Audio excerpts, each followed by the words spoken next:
We now continue to see how hashcat can be downloaded, and then we can begin using it on a Windows machine.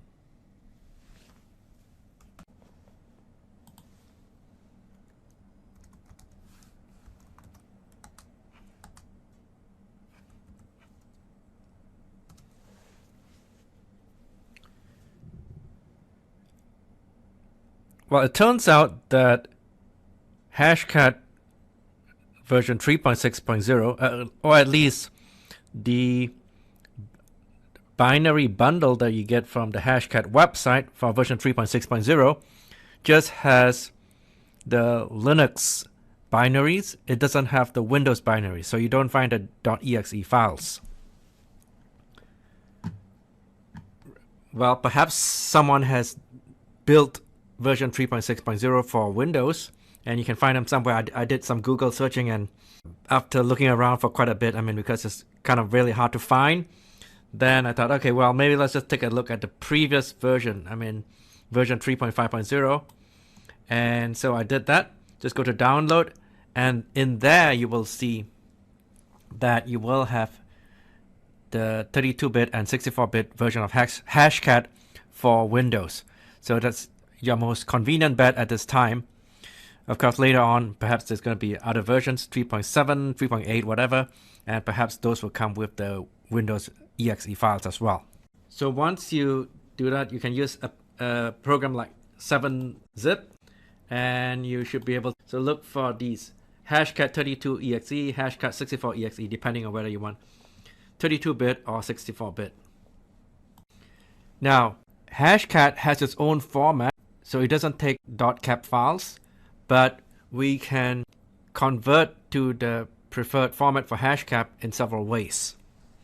And to see what are the current ways for doing it, we can do a Google search for hashcat wpa2.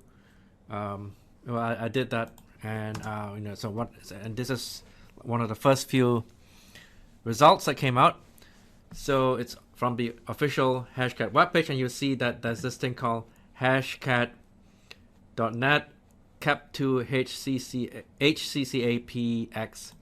So anyway, the format that it needs is the HCCAPX, I guess standing for hashcat capx. And there's various ways to do the conversion from cap. So here we will go to a website conversion where we can just upload the file. Now, of course, if this is sensitive data, you might not be really willing to do that, but in this case, it's just for demo purposes. So we are just going to try this one.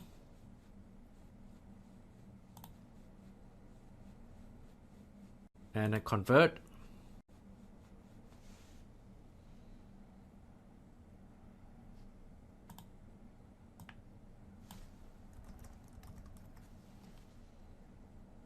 Save it. We have a couple of other files as well from our various experiments, so we will also go ahead and do them now. Convert. So this is test 202, and then we will do test. Strangely, it's not letting me save. Well, let's just move on to the next one. All right, so we've got a couple of files, and then so this hashcat 3.5.0. Okay, that's one important option that we need to know if we're going to be using hashcat for WPA and WPA2. So if hashcat 64.exe -- help, and the one that I want to show you that you need to know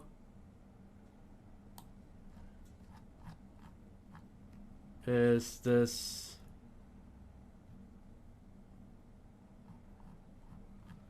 Where is that? Oh, I saw it earlier.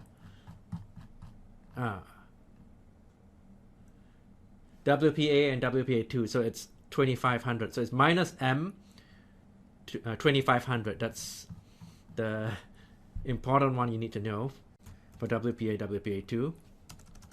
So -M 2500. And then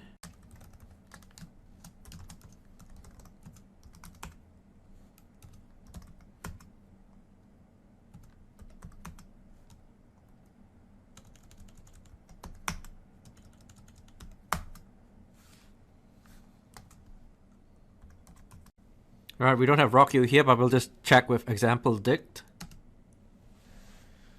And ooh, device local memory size is too small. Well, that's too bad. What can we do about this? Stay tuned for the next video where we'll talk about some options.